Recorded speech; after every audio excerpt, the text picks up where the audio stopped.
nosso Deus e Pai Todo-Poderoso, meu Pai, muito obrigado por esse momento onde podemos ouvir a Tua Palavra, onde poderemos ouvir a Tua voz. E o nosso pedido, como sempre, é que o Senhor continue falando. Muito do que vai ser falado, muito do que será meditado nesse momento, já foi falado através dos louvores, através das orações. Mas nós temos a certeza, Pai, que o Deus que trouxe cada um de nós tem um pouquinho mais a acrescentar, e eu tenho a certeza que o Senhor há de continuar falando com cada um de nós nessa noite. É o nosso pedido, Pai. Toma a minha vida, me ilumina, me instrui para que a Tua igreja seja abençoada nesse momento e consiga, meu Deus, absorver a Tua palavra. É o nosso pedido em nome de Jesus. Amém. E graças a Deus. Amém?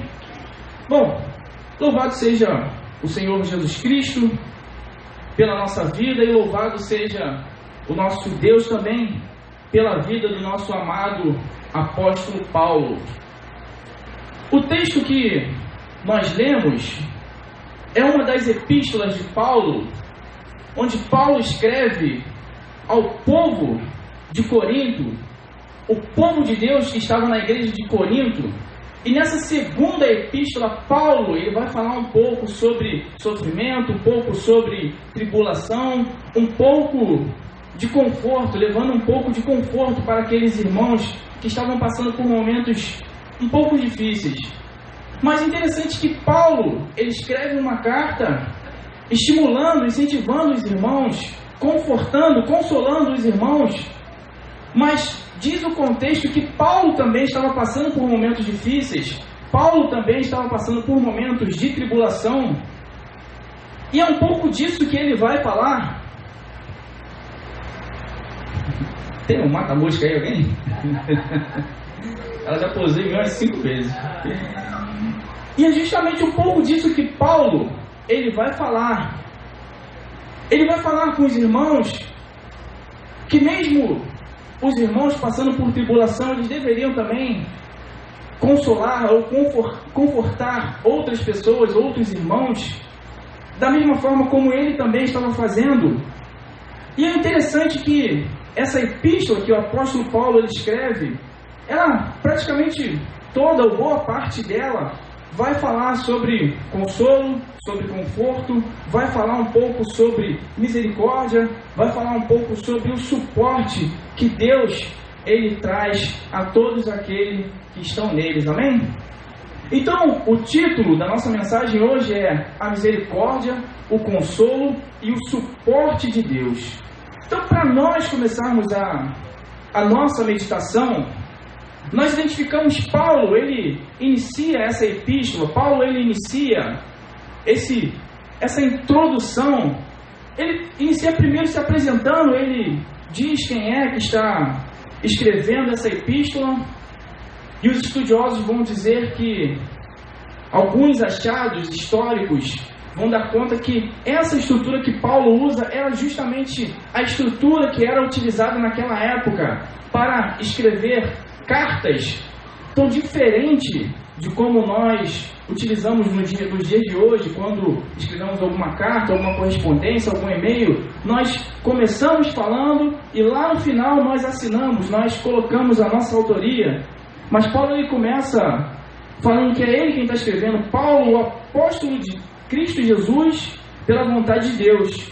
E ele traz também que ele não escreveu sozinho, ele contou com a ajuda de Timóteo, que aliás era um dos seus grandes auxiliadores. Tanto Timóteo quanto Silas eram pessoas muito próximas de Paulo, pessoas que sempre estavam constantes na obra do Senhor. Então ele diz que foi ele e o Timóteo, o irmão Timóteo, né, como ele chama, escrevendo a igreja de Deus que está em Corinto. Interessante que a igreja de Corinto, se os irmãos acompanharem atentamente a leitura da primeira epístola que Paulo ele escreve para Corinto, os irmãos vão observar que é uma igreja problemática, uma igreja que tem tantos defeitos, tantas coisas ruins, e você vai ver Paulo tratando acerca de assuntos que ele não trata em nenhum outro lugar, e ele trata com relação à igreja de Coríntios na primeira epístola que ele escreve. E mesmo com todos os problemas, com todas as dificuldades, ele diz que essa epístola foi escrita à igreja de Deus que está em Corinto. E ele diz que a todos também, todos os santos em toda a Caia. Ele inicia com um cumprimento, graça e a paz da parte de Deus, um cumprimento que é bem utilizado também no nosso meio hoje em dia. E ele inicia falando, que esse cumprimento é da parte de Deus, o nosso Pai, e do Senhor Jesus. E a partir daqui, ele entra nos pontos ou nos tópicos que são objeto da nossa meditação hoje. Então ele começa com toda essa introdução da sua epístola, com toda essa introdução do primeiro capítulo, e ele vai iniciar falando primeiramente sobre o primeiro tópico da nossa mensagem, que é a misericórdia de Deus. E está onde? É o terceiro versículo. Então nós passamos um pouco sobre o primeiro, o segundo. No terceiro versículo, se os irmãos quiserem acompanhar, Paulo, ele continua: bendito seja o Deus e Pai do nosso Senhor Jesus Cristo. Aí ele segue: o Pai de misericórdias e Deus de toda consolação. Então, antes de nós mergulharmos um pouco sobre esse texto, precisamos entender o que é misericórdia. E segundo o nosso dicionário, misericórdia é um sentimento de dor e solidariedade com relação a alguém que sofre uma tragédia pessoal ou que caiu em desgraça. Dó, compaixão, piedade. Ou ainda, um ato concreto de manifestação desse sentimento, como perdão, indulgência, graça ou clemência. Bom, nesse contexto, Paulo está tratando sobre sofrimento, Paulo está tratando sobre consolação. Então me parece que dentre esses significados do termo, da palavra misericórdia, o que mais se encaixa nesse contexto é um sentimento de dor ou de solidariedade com relação a alguém que sofre uma tragédia pessoal, ou alguém que caiu em desgraça, conforme diz o nosso dicionário. Irmãos, eu não sei como tem sido para vocês, mas eu confesso para os irmãos que esses últimos meses, ou pelo menos esse ano de 2020, embora nós viramos o ano com muitas expectativas, com muitas esperanças, com muitos planejamentos, embora o nosso pensamento fosse o melhor possível, eu não sei para os irmãos, mas o sentimento que eu tenho é que eu tenho vivido um dos piores meses com relação a determinados assuntos. Eu tenho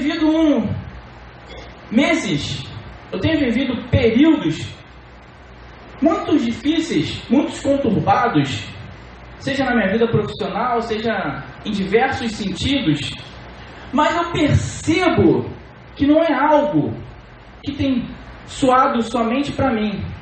Quando eu olho para o âmbito coletivo, quando eu olho para o cenário global, eu percebo que as coisas têm sido muito complicadas na vida das pessoas. Eu percebo que as coisas têm sido, nós temos vivido um período muito conturbado. Por exemplo, falando a nível Rio de Janeiro, nós viramos um ano, passamos um ano novo maravilhoso aqui na igreja, oramos, clamamos ao Senhor, depositamos nele a nossa esperança, consagramos o ano ao Senhor. Mas quando entra janeiro, mal iniciou o ano, já vem aquela catástrofe, vamos dizer assim, da SEDAI. Começou aquele problema, a água começa a chegar na residência das pessoas, com gosto de terra, depois com sabão, com um monte de coisas ruins.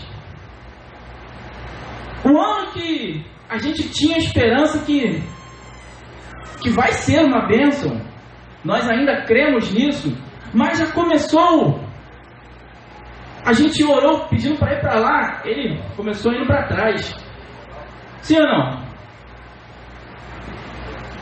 Iniciou o ano, já começou com essa questão da água da SEDAI, e correria no supermercado para comprar água, ninguém queria mais tomar, até hoje, né? Muitas pessoas ainda não tomam água que está vindo pela torneira. Por mais que você tenha um bom filtro, a maioria dos filtros quase não passa mais água, porque é tanta sujeira que está chegando. Então nós começamos, primeiro veio essa questão da água da SEDAI, e depois ainda no âmbito coletivo, quando nós fomos entrando mais ou menos em fevereiro, começou a vir a questão da chuva, a questão das enchentes. Rapaz, e tem sido tão complicado. Teve um domingo que eu saí aqui da igreja, nós saímos aqui da igreja por volta de 8h30 mais ou menos, não foi? Eu só consegui chegar em casa 1h30 da manhã. Pegamos uma chuva no meio do caminho, tanta água, irmãos. E quando a gente acompanha o noticiário, é tanta desgraça, a gente vê tantos imóveis desabando, a gente vê tantas vidas sendo perdidas em meio à água, a gente vê tantos bens, tantas pessoas chorando. Eu me recordo de uma senhorinha que dava entrevista na televisão e tinha acabado de entrar água e ela estava acabando de passar por aquele momento, e ela dando entrevista emocionada, chorando e falando que ela tinha perdido tudo que ela tinha estava dentro daquela água, e o repórter filmando água para tudo quanto é lado.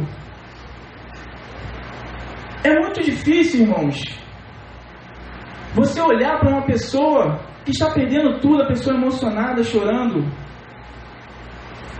O pessoal que vem lá de onde eu moro, acho que o seu Ivan deve passar ali, né? A irmã Dalda deve passar por Deodoro. Minha cunhada veio comigo também. A gente, quando passa em Deodoro, trabalha lá. Quando você vai chegando ali perto da Avenida Brasil, você vê um amontoado de imóveis. Vocês não têm noção, vocês que não passaram, vocês não têm noção de quantos imóveis que se degradaram ali em Deodoro. E você não vê só um monte. Você vê um monte de um lado da rua, você vê um monte do outro lado da rua, você vê um monte mais para perto da Avenida Brasil. E você, tudo que você imaginar, irmão, sofá, armário, tudo que você imaginar, você vai ver destruído pela água, destruído por essa catástrofe. Então é um ano que não tem sido tão bom quanto a gente gostaria, um ano que não tem sido tão saudável como a gente imaginou que fosse. E quando a gente vai se aproximando mais para o finalzinho de fevereiro, vai caminhando para março, de repente surge esse vírus que me parece que veio da China, e começa um desespero total, pessoas sendo contaminadas, cada hora notícia de um país novo onde registrou-se um caso desse vírus, desse chamado coronavírus. E agora, nessa semana, tivemos casos confirmados no Brasil. O último noticiário que eu vi já estava em 8 pessoas contaminadas pelo coronavírus. Então, irmãos, eu não sei como tem sido para você, mas o cenário global é um cenário que tem sido caótico.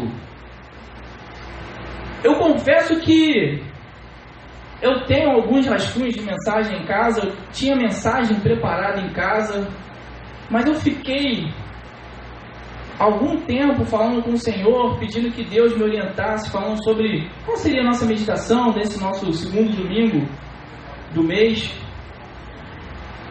Mas o Senhor não falava, e quando foi se aproximando, eu fiquei observando todas essas coisas, e eu fiquei olhando para a minha vida. Então o Senhor começou a falar qual seria a nossa meditação. Até que me veio o texto, e eu comecei a olhar para esse texto, eu comecei a meditar nesse texto, eu vi que é mais ou menos o que nós temos vivido. Paulo passava por tribulação, aqueles irmãos passavam por dificuldades, mas mesmo assim eles estavam firmes no Senhor, mesmo assim eles estavam buscando ao Senhor, e Paulo chama-os, considera-os como igreja de Deus, porque eles estavam firmes em Cristo Jesus. Mas quando nós olhamos para o cenário global, nós verificamos todos esses problemas, todas essas tribulações, e quando eu olho para a minha vida pessoal, eu vivi, irmãos, essa semana para mim foi uma das semanas mais pesadas na minha vida profissional, eu confesso. Não só na minha vida pessoal, na minha vida profissional, mas na minha vida pessoal, algumas coisas. Sabe aquela semana que parece que não termina? Você inicia a semana, acontece uma coisa, acontece outra. Eu tinha uma prova na quarta-feira, uma prova de inglês, e eu tenho que apresentar um trabalho, eu tenho que ir lá na frente falar, são pelo menos 2 folhas completas, mas dá mais ou menos 10 minutos para ficar lá discursando sobre a sua vida. E claro que tem um tema que você tem que seguir, tem um cronograma que você tem que seguir. E eu confesso que foi uma das provas mais difíceis até hoje.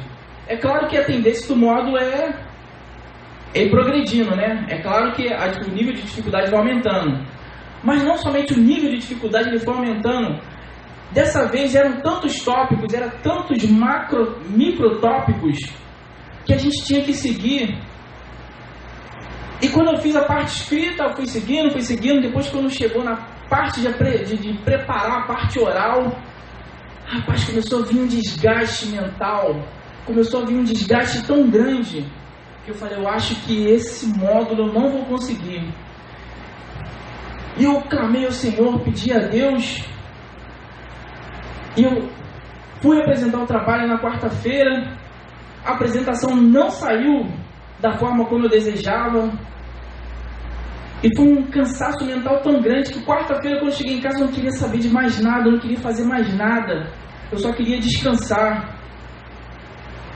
E seguindo no ambiente empresarial, no ambiente corporativo, no meu ambiente de trabalho, mudou a minha gestão, entrou um gerente novo. E está mudando praticamente toda a nossa forma de atuação.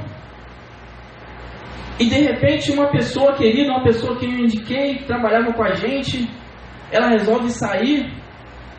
Então uma equipe que nós éramos 5, 6 pessoas, a maioria saiu, agora nós somos praticamente 2 pessoas, eu e mais um. E aí quando a gente vai caminhando em direção à sexta-feira, aquela pessoa passando pra gente o trabalho, passando ali o que ela tinha feito, conforme vai chegando a sexta-feira, e de repente sexta-feira, a despedida daquele meu amigo, e aí ele vai embora na hora do almoço.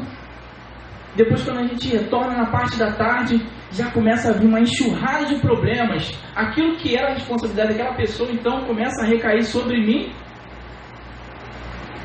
Rapaz, e sexta-feira, quando eu olhava para mim, eu falava, meu Deus, é tanto problema, é tanta coisa. Mas quando a gente tem um Deus como nós temos, e aí durante a semana o Senhor me apresentou esse texto, e eu comecei a meditar em tudo que Deus havia feito na vida de Paulo, em tudo que Deus havia feito na vida daquela igreja. E aí Deus ele começa a nos fortalecer, Deus ele começa a nos reanimar. E por mais que eu saiba que a vida dos irmãos pode estar complicado, da mesma forma que tem sido o cenário global, o cenário mundial, eu tenho a certeza que nós temos um Deus que nós podemos recorrer. Nós temos um Deus que nos fortalece. Nós sempre vamos ter uma palavra de esperança vindo da parte do Senhor. Eu tenho a certeza que da mesma forma como Deus ele foi comigo e Ele me ajudou a finalizar essa semana, a terminar as minhas atividades, eu tenho a certeza que Deus ele tem momentos de refrigério também para os irmãos. Então sexta-feira eu finalizei uma das semanas mais pesadas da minha vida, irmãos. Aquela semana que parece que não termina nunca, parece o mês de fevereiro, né? Não tem fim. É aquele mês que vai seguindo, aí chega 29, 30, 31, 40, chega no dia centésimo e não acabou o mês, irmãos. É complicado. Mas até que chegou no sábado, e eu sou convidado então para um almoço, e seria a comemoração de um aniversário de uma pessoa, meu irmão. Até que chega lá eu descubro que estava sendo realizada uma festa surpresa, e de repente então toda aquela tristeza, todo aquele sofrimento então começa a ficar para trás, e vem ali um momento maravilhoso, um momento de refrigério, vem então um momento de paz, um momento de poder encontrar amigos, de poder encontrar pessoas queridas, família. E é assim que Deus faz, irmãos. Na hora que a gente menos espera, Ele nos surpreende, amém? Mas por que tudo isso aconteceu comigo? Por que tudo isso acontece com os irmãos? Por quê? E é o segundo ponto da nossa meditação, o segundo ponto da nossa mensagem. O consolo de Deus, amém, irmãos? Então, Paulo, no versículo 3, ele nos mostra que Deus é o Pai das misericórdias. Mas não só o Pai das misericórdias. Deus também, no versículo 3, ele nos mostra, é o Deus de toda consolação. Amém, irmãos? Deus de toda consolação. Mas o que é consolação? O que é consolo? Qual que é a diferença entre misericórdia, que nós meditamos, foi o primeiro ponto da mensagem? Qual é a diferença entre misericórdia e consolação? Bom, segundo o nosso dicionário, consolação ou consolo é o ato de aliviar, amenizar a aflição, as contrariedades de alguém, confortar, consolar os infelizes. É o ato de tentar aliviar o sofrimento emocional, ou seja, as mágoas e tristezas de determinada pessoa, que determinada pessoa esteja contigo, que esteja sentindo. Então, o que é a consolação? É o ato de aliviar, de amenizar a aflição, é o ato de consolar, é o ato de tentar aliviar o sofrimento emocional, amém, irmãos? Então, qual que é a diferença da misericórdia para a consolação? A misericórdia está mais relacionada ao sentimento. Eu olho para uma pessoa com um olhar de misericórdia. Deus olha para nós com um olhar de misericórdia. Misericórdia que nós já tratamos aqui diversas vezes, mas dentro desse contexto, nós podemos entender misericórdia como um sentimento. Nós podemos entender como um ato de solidariedade em relação à pessoa que está sendo o ato da misericórdia. Então, quando nós olhamos para a consolação, é diferente. A consolação, conforme até o próprio nome diz, né? Consolo-ação. Parece que é uma junção de duas palavras, né? É uma ação de consolo, exatamente. Então, a consolação parece que está mais relacionada a um ato. Parece que está... Até a definição de consolação, nós verificamos que tem alguns verbos, né? Aliviar é um verbo. Amenizar, consolar. Então nos parece, ou pelo menos me parece, que a consolação ela está mais relacionada a uma atitude.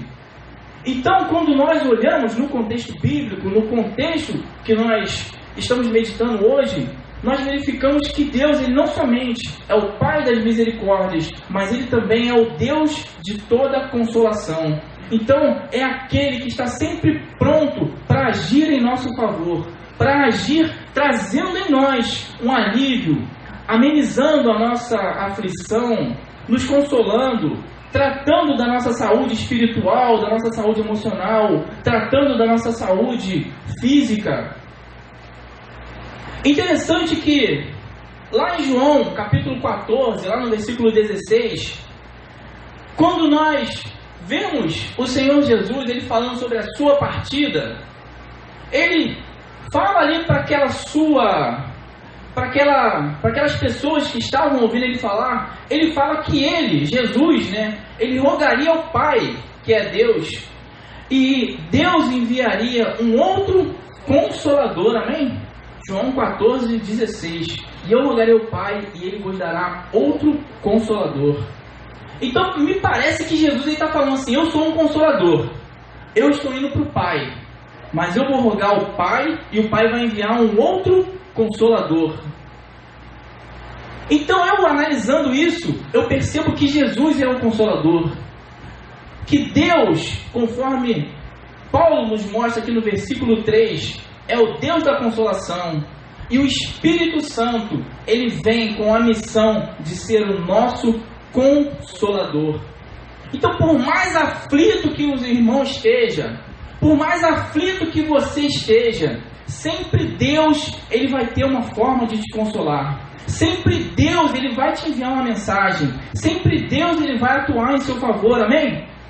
Eu me recordo que, alguns anos lá atrás, eu estava passando por um momento de grande aflição. E eu estava em casa, trancado no meu quarto, orando, clamando ao Senhor. E eu falava, Senhor, me ajuda, Senhor, me ajuda, Senhor, me ajuda. Até que em um determinado momento, eu ouvi a voz do Espírito Santo falando comigo. Você vai conseguir passar por isso. Está nas suas mãos. Você vai conseguir passar. Sendo obediente, você vai demorar menos de 40 dias. Mas se você for desobediente ao Senhor, você vai demorar, assim como o povo de Israel, você vai demorar mais de 40 anos. Está nas suas mãos. Se você for obediente, menos de 40 dias a sua bênção vai chegar. E com cerca de 30 e poucos dias, graças a Deus, aquilo que eu estava pedindo, a bênção que eu estava clamando ao Senhor, ela chegou, amém? E o Espírito Santo me consolou. O Espírito Santo falou no meu coração. É claro que é uma questão de crer, é uma questão de crença. Então, o Espírito Santo sempre vai estar com a gente. O Senhor Jesus sempre vai estar com a gente. Deus sempre vai estar com a gente. Interessante que quando a gente analisa o original, pelo menos lá em João 14,16, quando fala sobre o Espírito Santo, a palavrinha grega que é representada que é utilizada, que é traduzida como consolador, é a palavrinha grega paráclito. Paráclito, segundo os estudiosos, ela pode significar aquele que consola, ou aquele que conforta, aquele que encoraja, que reanima, aquele que revive, aquele que intercede em nosso favor, como defensor numa corte. Um possível entendimento para essa palavra grega, paráclito, pelo menos quando a gente quebra ela em duas partes, ela tem essa primeira parte que é o para, e tem a segunda parte que é o kletos. Então, para é traduzido por ao lado, e o kletos é traduzido por chamado. Então, nós podemos entender Consolador, seja o Senhor Jesus, seja o Espírito Santo, seja o próprio Deus, nós podemos entender como alguém que é chamado para ficar ao nosso lado. Então, se eu vou a um determinado local, por mais aflito que eu esteja, eu vou ter o Deus Todo-Poderoso ao meu lado, amém, irmãos? Por mais que eu esteja angustiado, o próprio Deus vai estar ao meu lado, paracleto, chamado para ficar ao lado. Eu me recordo, até o Senhor Jesus passou por momentos de angústia. Os irmãos lembram?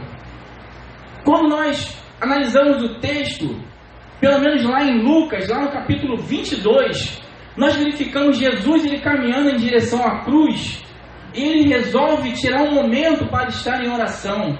E ele ali no jardim do Getsemane, diz o texto sagrado que ele começa a soar gotas de sangue, e ele ora e clama ao Pai: Pai, se possível, passa de mim esse cálice, mas que não seja feita a minha vontade, que seja feita a sua vontade.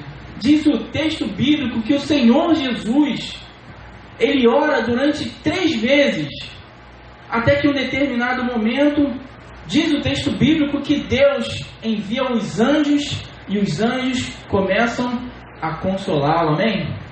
Ou em outra tradução, os anjos começam a confortá-lo, os anjos começam a animá-lo. Até o Senhor Jesus, ele careceu de um consolo, de um conforto, de um ânimo. Quem somos nós, meros mortais, para não precisarmos de um ânimo vindo da parte do Senhor Jesus? Aliás, eu arriscaria dizer, se alguém lembrar alguma situação que não foi assim, pode falar. Mas eu arriscaria dizer que todas as vezes que um anjo do Senhor apareceu em algum texto bíblico, a primeira coisa que ele fala é: tem de bom ânimo. Eu não me recordo de nenhuma aparição angelical que o anjo não diga: tenha bom ânimo. Deus sabe o quão frágil emocional nós somos. Deus sabe o quão fraco que nós somos. Por isso que a palavra de Deus sempre ela vai trazer o ânimo, sempre ela vai trazer, sempre ela vai vir nos confortar, sempre ela vai vir nos consolar, amém, irmãos? Então, o primeiro ponto, a misericórdia. Deus sempre está olhando para a gente com aquele olhar de misericórdia, e não somente um sentimento bom com relação a gente, nesse sentido de misericórdia, mas Ele também age nos trazendo consolo, Ele também age nos aliviando a dor, amenizando a nossa aflição. E o terceiro ponto da nossa mensagem é o suporte de Deus, amém, irmãos? Deus sempre vai nos dar o suporte necessário, amém? E está onde isso, irmão Júlio? O versículo 4, se você quiser, acompanhe a leitura do texto bíblico, por gentileza. No versículo 4, observe o que Paulo ele vai nos mostrar. A partir do 3, para ficar mais fácil o entendimento. Bendito seja o Deus e Pai do nosso Senhor Jesus Cristo, o Pai de misericórdias e Deus de toda consolação. É Ele que nos conforta em toda a nossa tribulação, para podermos consolar os que tiverem em qualquer angústia, com a consolação com que nós mesmos somos contemplados por Deus, amém? Bom, então observe que o apóstolo Paulo, ele vai dizer que a nossa aflição, a nossa angústia, ela tem um motivo. O apóstolo Paulo vai nos mostrar que o motivo da nossa angústia, da nossa consolação, é para que nós venhamos consolar ou confortar outras pessoas, amém? Eu não sei se ficou bem claro para os irmãos isso no texto. Ele diz, ó, é Ele, né, está falando sobre Deus, que nos conforta em toda a nossa tribulação, para podermos consolar os que tiverem em qualquer angústia, amém, irmãos? Então, todo sofrimento, tudo que nós passamos, tudo isso vai servir como um ponto para nós apoiarmos outras pessoas. Talvez se os irmãos têm passado por momentos difíceis, por momentos de angústias, por momentos de aflição, eu tenho a certeza que Deus, Ele vai mandar, ou se não, de repente já mandou alguém para consolá-los, para confortá-los. Sempre Ele vai trazer. Nós cantamos aqui um louvor maravilhoso que diz, usa até uma palavra que eu não sei nem se existe, né? Indesistível. Diz que nós não vamos retroceder. Sempre Deus vai mandar um louvor, uma palavra. Sempre Deus vai mandar algo em nossa direção, em nosso favor, para nos animar, amém, irmãos? Porque é Ele quem cuida de nós. É Ele quem tem nos fortalecido. Então Ele fala que tudo que nós passamos, né, é para que nós possamos consolar os que estão passando por tribulação. O que é tribulação? É um evento, uma situação desagradável, uma aflição, um tormento, uma adversidade. Então olhe à sua volta. Olhemos à nossa volta. Quantas pessoas estão passando por aflição? Quantas pessoas têm passado por momentos difíceis? Já viu aquela situação? Quando você pensa que para você está tudo ruim, você sempre encontra alguém pior. É assim ou não é? Por pior que você ache que tem sido a sua situação, você sempre vai encontrar alguém que você possa confortar, amém? Sempre vai encontrar alguém para te confortar também. Sempre vai encontrar alguém para te consolar. Então eu posso ser um instrumento de Deus para confortar pessoas. Eu posso ser um instrumento de Deus para consolar pessoas. Da mesma forma como eu tenho certeza que Deus, Ele vai enviar pessoas para me consolar. Eu tenho certeza que Deus, Ele vai enviar pessoas para lhe consolar. Amém, irmãos? Eu fico pensando quantos casamentos têm sido salvos por uma consolação. Então você imagina, por exemplo, quantas pessoas têm passado por aflição, por momentos difíceis dentro do casamento. Aí de repente senta para conversar com alguém, seja um irmão da igreja, às vezes até não, às vezes até uma pessoa do mundo mesmo, uma pessoa pede um conselho, pede um aconselhamento, e aí recebe uma palavra de conforto, uma palavra de consolo. A pessoa vem aqui na IBRF, faz o Casal de Para Sempre, ouve o Diácono Maia, a irmã Luciana, e recebe uma palavra. E quantos casamentos acabam sendo restaurados simplesmente por uma consolação, amém, irmãos? Por outro lado, eu olho quantos casamentos são destruídos porque não tiveram uma consolação, porque não tiveram um aconselhamento. E não só casamento, nós podemos colocar diversos aspectos da vida, né, diversos assuntos da nossa vida.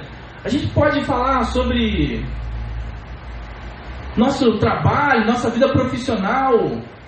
A gente pode falar sobre diversas coisas. Eu fico pensando, imagina quantos suicídios, por exemplo, têm sido evitados por pessoas que têm recebido um aconselhamento, por pessoas que têm recebido uma consolação. E da mesma forma eu fico imaginando também quantas pessoas que se foram porque não sentaram para conversar com alguém, quantas pessoas que se foram porque não estavam dispostas a ouvir. Antes de tomar qualquer atitude na sua vida, não seja precipitado, como Judas ele foi, amém, irmãos? Senta com alguém, conversa. Senta com alguém, busque uma consolação, busque um aconselhamento, amém, irmãos? Eu lembro um tempo, bastante tempo atrás, na verdade, eu lembro que dentre o meu ciclo de pessoas, né, pessoas que saíamos no final de semana e tal, eu me recordo de um jovem, bem jovem, deve ter uns 20 anos mais ou menos, um jovem cheio de vida pela frente.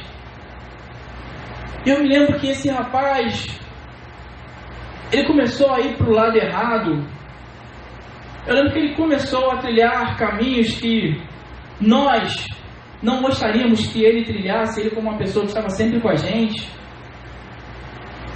Eu me recordo que ele começou a se envolver com crime, ele começou a praticar pequenos delitos.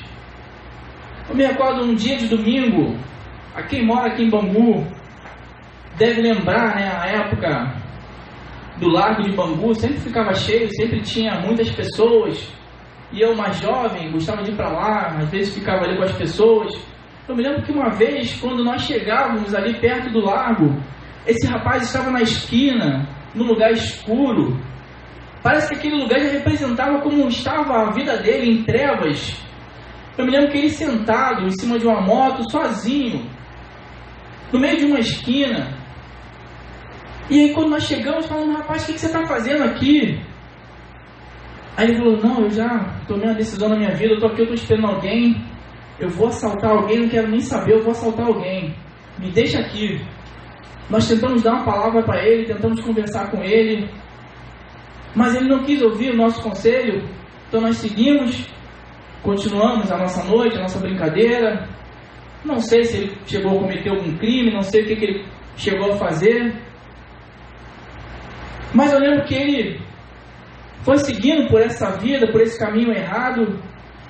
E eu me recordo que tanto ele quanto o primo dele, dois jovens, deviam ter cerca de 20 anos mais ou menos, nós éramos todos jovens, até que de repente chegou a notícia, ele e o primo dele foram mortos.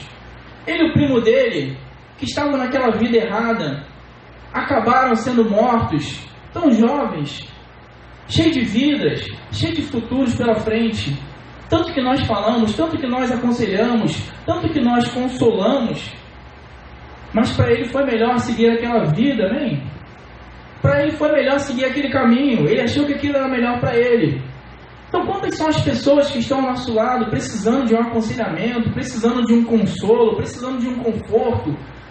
E é isso que Paulo ele fala, quando nós passamos por situações como essa, não é um fim em si mesmo. Deus não tem prazer no nosso sofrimento, mas muitas vezes Ele permite que a gente passe determinadas coisas para que a gente testemunhe a outras pessoas, amém?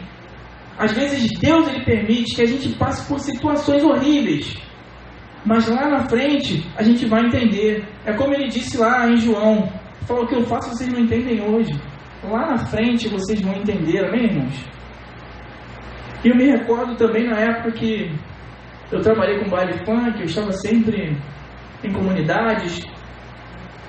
E eu lembro quantas pessoas que estavam envolvidas com crime, com tráfico de drogas, que estavam sempre próximas a mim.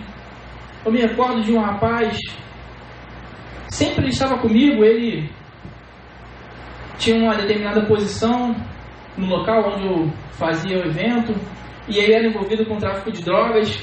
E eu conhecia ele, conhecia a família dele, a mãe dele, as irmãs, família do bem, sabe? Mas esse rapaz estava envolvido com coisas erradas. E eu sempre falava: rapaz, você não deveria estar aqui. Você é um rapaz tão novo, cheio de vida pela frente. Sempre conversava com ele. E aí, eu fiquei durante um tempo fazendo baile naquela comunidade. Depois parei, deixei de ver aquele rapaz, deixei de ver aquela família. Muitos anos, um belo dia eu estou no centro da cidade, e eu trabalhava perto ali da rua São José. Eu não sei quantos irmãos conhecem ali a rua São José no centro, tem um posto do Cine. Um belo dia eu estou passando lá perto do posto do Cine, aí eu olho aquele rapaz assim, eu falo: caramba, eu acho que é o fulano. Aí ele olhou para mim, eu olhei para ele, eu não sabia se falava com ele, eu não sabia se ele estava ali para praticar algum crime, eu não sabia o que fazer. Sabe aquela situação, eu não sei se falo com ele, eu não sei se me escondo, eu não sei para que ele está ali. Aí ele olhou para mim, eu olhei para ele, fui lá, cumprimentei aquele rapaz e tal. Aí falou que tinha largado aquela vida, tinha saído do tráfico, estava procurando um trabalho, amém? Então são dois exemplos, um que funcionou, outro que não funcionou. Muitas vezes você vai falar, não vai adiantar de nada. Mas se você falar 1 milhão de vezes, e você conseguir salvar uma pessoa que seja, irmão, já valeu, amém? Se uma pessoa se regenerar, já valeu a pena. Se uma pessoa sair do seu caminho tortuoso, ou sair da sua aflição, da sua angústia, eu tenho a certeza que já valeu a pena. Já pensou se Deus, quando olhasse para a humanidade, Ele falasse assim: já que a maioria não vai querer, então não vou mandar meu filho, não vou mandar a Bíblia, não vou mandar nada para eles. Mas se uma pessoa se converter, se uma pessoa seguir fiel ao Senhor até o fim, eu tenho a certeza que ele já ficaria feliz, amém, irmãos? Então é o suporte que Deus ele nos dá, o suporte que Ele nos proporciona. Sempre vai ter alguém para nos consolar, e sempre nós vamos poder ser instrumento do Senhor para consolar alguém. E mais um pouquinho lá na frente, lá no versículo 10, ele vai falar sobre uma outra ferramenta poderosíssima para dar suporte a outras pessoas, amém? Lá no versículo 10, se você quiser acompanhar comigo.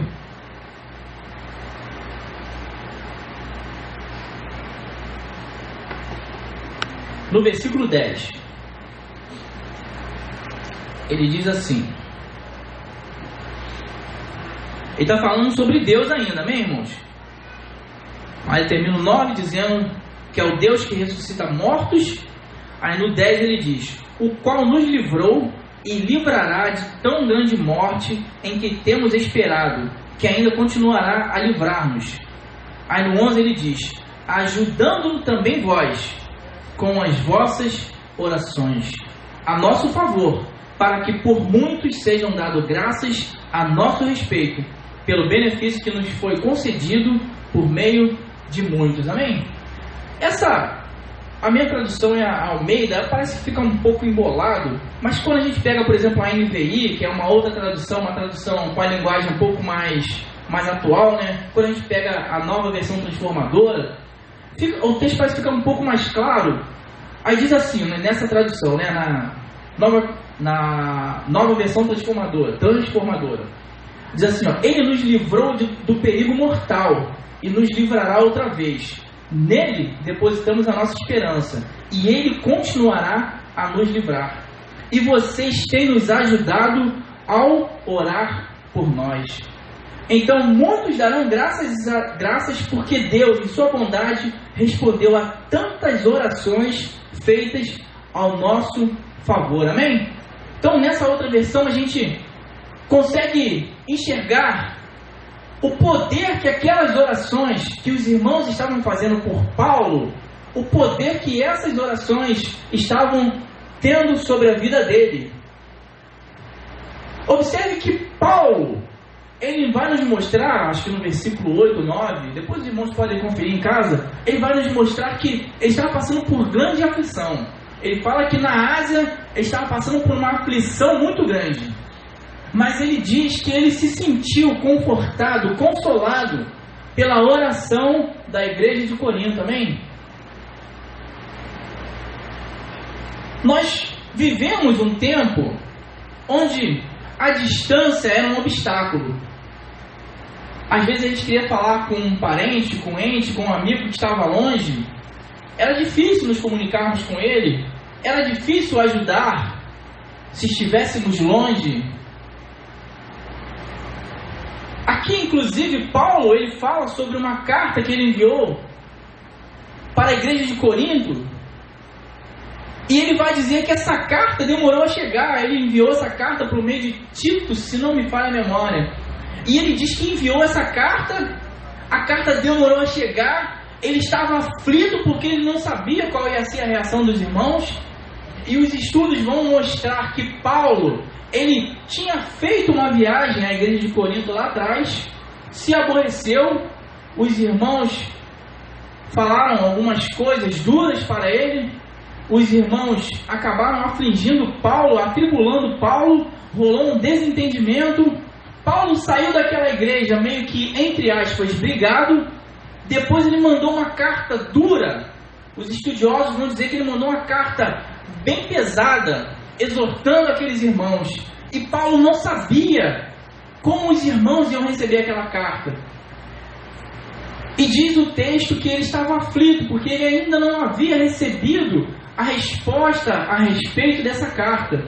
Então observe como a distância era algo impeditivo, né, para ajudar, para auxiliar uma pessoa, ou para o que quer que seja. Hoje nós vivemos um tempo, como diz um amigo meu, o mundo está pequeno.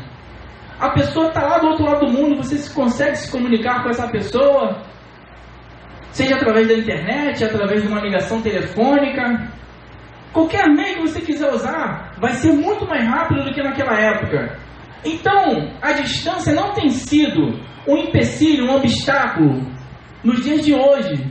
Mas independente, seja nos dias de hoje, seja naquele tempo remoto, lá atrás, no tempo do apóstolo Paulo, diz os estudos que mais ou menos 55 depois de Cristo, que essa carta foi escrita, mas desde aquela época, estejam eles distantes ou estejam eles perto, eles tinham uma ferramenta que serviria como auxílio para onde quer que eles estivessem.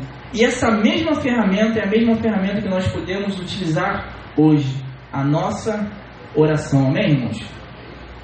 A mesma ferramenta que eles usavam para ajudar Paulo é a mesma ferramenta que hoje nós podemos ajudar também os nossos amigos, os nossos entes queridos. É a mesma ferramenta que nós podemos usar, assim como eles usaram para abençoar o missionário deles, nós podemos usar para abençoar os nossos missionários também, amém, irmãos? Eu me recordo um testemunho de um missionário muito emocionado. Ele estava ao Brasil, né, em retorno de uma das suas missões, e ele falava sobre a importância da oração dos irmãos, né, a oração da igreja do Brasil por eles. E eu até procurei o testemunho, mas eu não consegui encontrar. Mas eu lembro que esse missionário, ele falava que era algo espiritual, mas algo tão maravilhoso, que ele falava que chegava a sentir a oração das pessoas. Ele de vez em quando passava por momentos difíceis, vinha um fortalecimento espiritual tão grande, que ele sentia a oração que as pessoas estavam fazendo em favor dele, amém? Então, nós observamos aqui o suporte que Deus ele nos dá, o suporte que os irmãos podem dar uns aos outros, o suporte que nós podemos receber, e nós observamos também o poder da oração e o que ela pode nos proporcionar. Então Paulo, no versículo 8, se não me falha a memória, ele fala sobre sensação de morte, ele fala que já estava desesperançado da vida, mas ele fala que conseguiu se suportar, porque Deus o fortalecia e por causa da oração dos irmãos, amém? Você já orou por aquela pessoa que está distante essa semana? Você já orou por uma pessoa que está distante hoje? Porque eu tenho a certeza, irmãos, alguém deve estar orando por você, amém?